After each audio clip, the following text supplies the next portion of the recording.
उसी सांप के वशीभूत देवयानी जी को कोई ब्रह्म ऋषि पति रूप नहीं प्राप्त होना था, पति रूप में।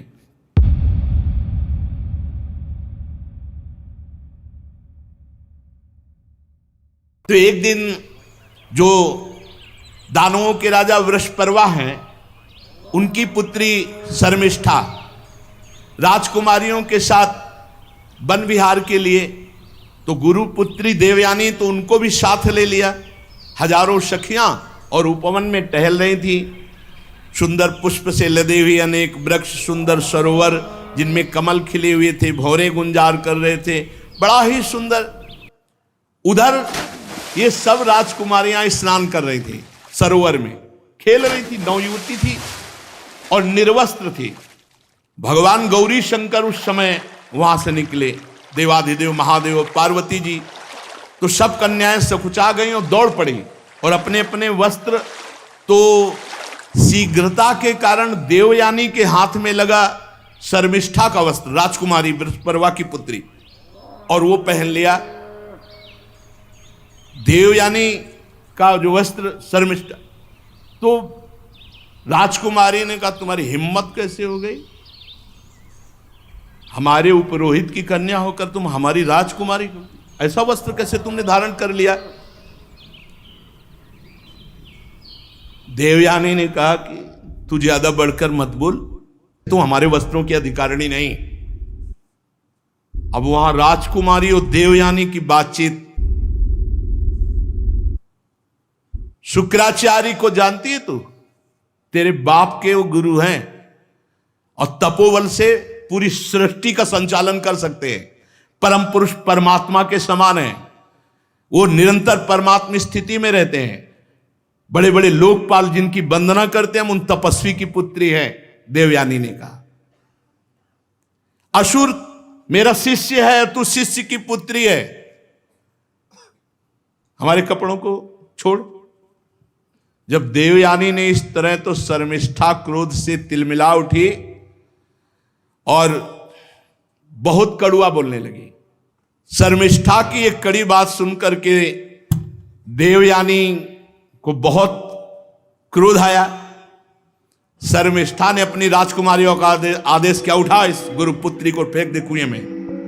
फेंक दिया गया, वो तो राजकुमारी थी और सब चली गई।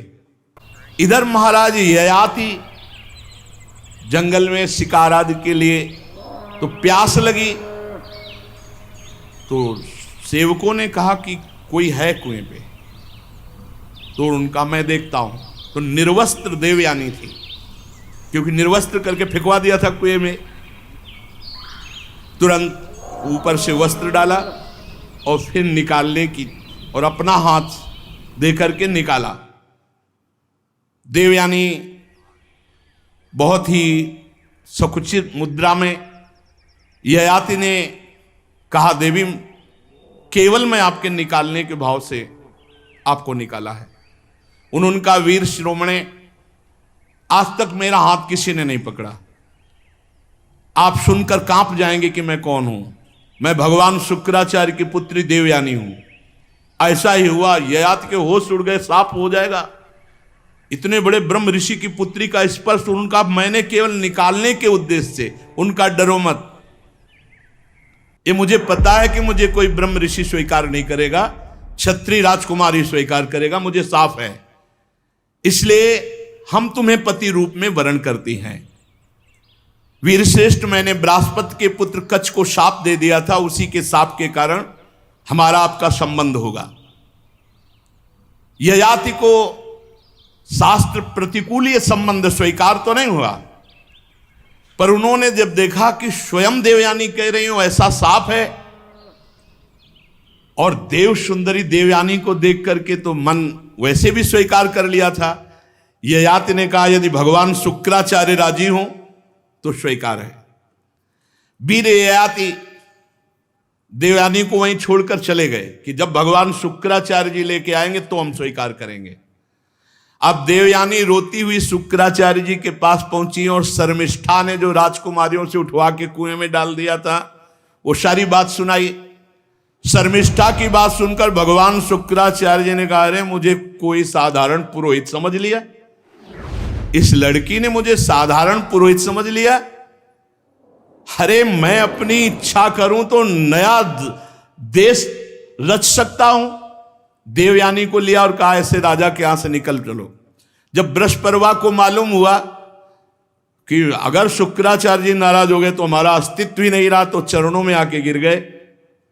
शुक्राचार्य जी ने बृहस्पति से कहा कि मैं अपनी पुत्री का अपमान नहीं सह सकता, जिसमें पुत्री राजी हो वही काम करो तो मैं रुक सकता हूं।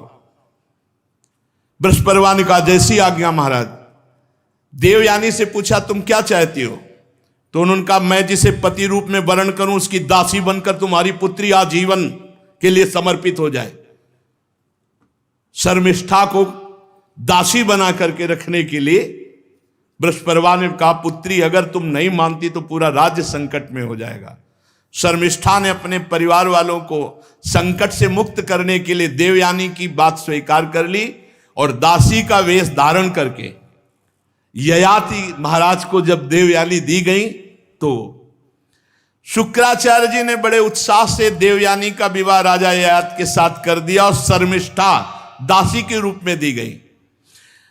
जब ययाति महाराज पाणी ग्रहण किए तो देवयानी ने कहा, एक बात ध्यान रखना, ये दासी कभी तुम्हारे नजदीक नहीं दिख, क्योंकि वो राजकुमारी है, वो भी सुंदर है, बृहस्पति की पुत्री। तो उनका कभी इसको अगर आपके समीप देखा, डरते थे महाराज ययाति देवयानी से, क्योंकि शुक्राचार्य जी पावर थे। उन्होंने कहा कि कभी सेज पर नहीं स्वीकार करूंगा। अब एक दिन देवयानी जब पुत्रवती हो गई थी तो शर्मिष्ठा ने महाराज ययाति जब उधर गए हुए थे तो एकांत देश में राजा को पकड़ा और कहा, महाराज आप मेरे पति हैं। तो कहा, नहीं तुम दासी हो। तो किसकी दासी हूं? देवयानी की ना। तो दासी, जिसकी दासी उसका पति भी उसका पति होता है। उसने बड़े राजा की पुत्री थी, बड़ी प्रवीणता से महाराज ययाति को अपने वश में कर लिया। शर्मिष्ठा राजकुमारी थी, महाराज ययाति को अपने अधीन कर लिया। पता नहीं चला देवयानी जी को। देवयानी जी के दो पुत्र हुए, महाराज यदु परम पवित्र, इन्हीं के वंश से यदुवंशी भगवान श्री कृष्णचंद्र जी इन्हीं के वंश में प्रकट हुए, यदु और तुर्वश। और बृहस्पति की पुत्री शर्मिष्ठा के 3 पुत्र हुए, द्रुहि, अनुपुरु। एक दिन देवयानी वन विहार में घूम रही थी तो देखा वन में 3 राजकुमार राज चिन्हों से युक्त। तो उनका चक्रवर्ती सम्राट महाराज ययाति के तो 2 पुत्र हैं और ये राजकुमार जैसे चिन्ह धारण किए हुए पुत्र के नजदीक गए। बोले, तुम्हारे पिताश्री कौन है? बोले, महाराज चक्रवर्ती सम्राट ययाति। ययाति? किसके पुत्र हो तुम? तो कहा, मां शर्मिष्ठा के। देवयानी जी तुरंत ययाति के हाजिर हो।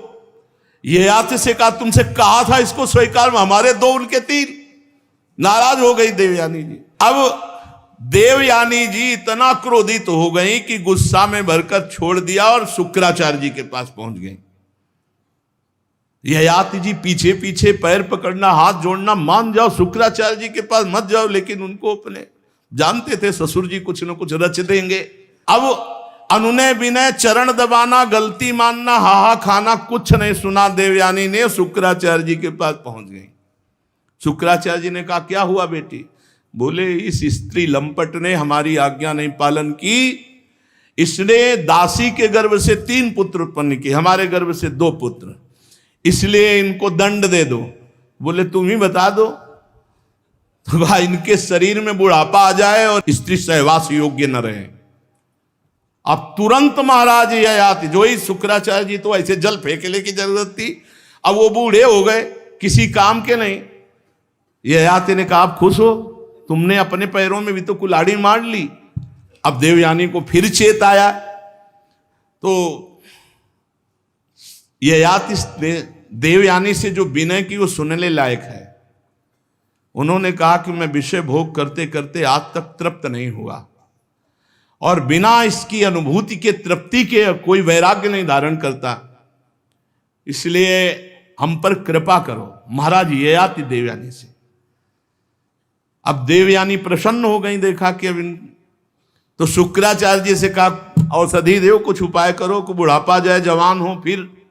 तो उनका जो पुत्र अपनी जवानी दे दे उसकी जवानी लेकर के फिर ये गृहस्थ धर्म का प्रयोग करे।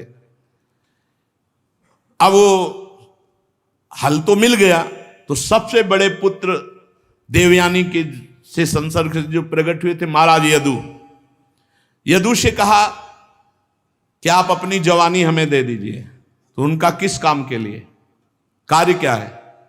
तो उनका मैं अभी भी इस विषय भोगों से तृप्त नहीं हुआ। नहीं, कदापि ऐसा नहीं हो सकता। और मनुष्य जब तक विषय सुख का त्याग नहीं करता, वैराग्य नहीं होता, तब तक उसे तत्व ज्ञान नहीं होता। इसलिए मैं ये स्वीकार नहीं करता। महाराज यदु ने मना कर दिया। तुर्वश, दैहु, अनु जो शर्मिष्ठा के भी पुत्र थे, उनसे भी कहा।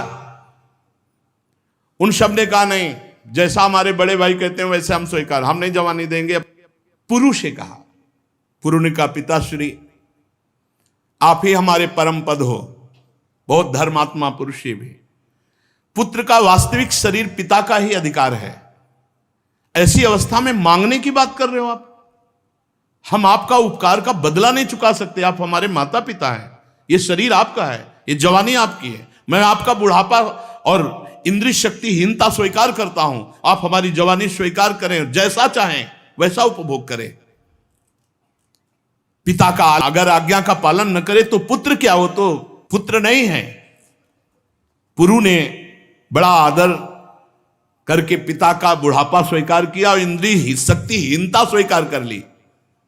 महाराज ययाति बहुत अंदर से प्रसन्न हुए कि पुत्र हो तो महाराज पुरु जैसा। 1000 वर्ष अपने पुत्र के यौवन का उपभोग किया। फिर वही तृष्णा वैसे, इसीलिए ये समझने के लिए चरित्र सुनाए जाते हैं। फिर वही तृष्णा वैसे ही, कोई तृप्ति नहीं, फिर वही चाह। महाराज ययाति को भोगों से तृप्ति नहीं, ऊब कर छोड़ना पड़ा। मतलब गजब हो गया इन दुष्ट इंद्रियों का। महाराज जब एक दिन देखा कि मैं इतना नीच हो गया हूं कि अपने पुत्र की जवानी भोग रहा हूं, फिर भी नहीं, अब नहीं। देवयानी से कहा, भृगुनंदिनी पृथ्वी में मेरे समान कोई विषयी होगा?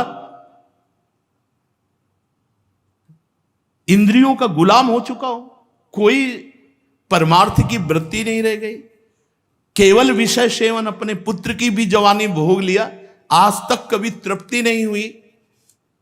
नहीं, अब नहीं प्रिय, अब नहीं। बस यही बात जिसके जीवन में आ गई, अब लो नशानी अब ना नशइयो, जीत गया। जो इंद्रियों को छूट दे देता वो कितना भी बड़ा विद्वान या बलवान हो, नष्ट हो जाता है।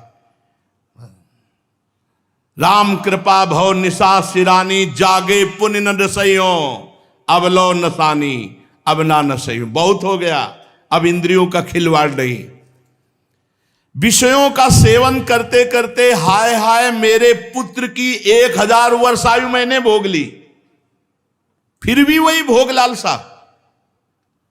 इस वासना और भोगों की तृष्णा का अंत नहीं।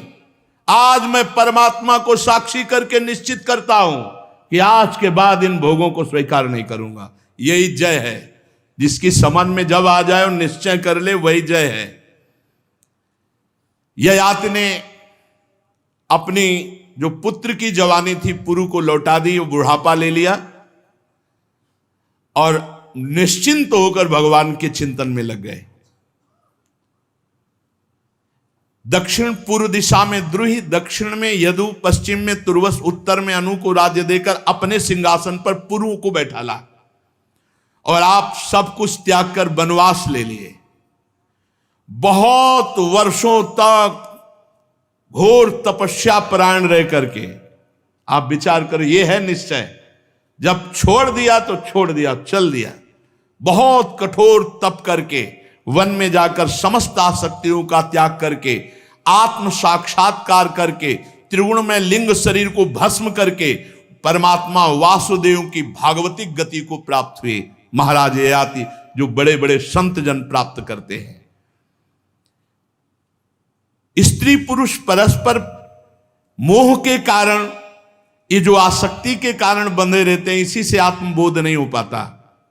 ये हंसी खेल नहीं है माया मोह का त्याग करना।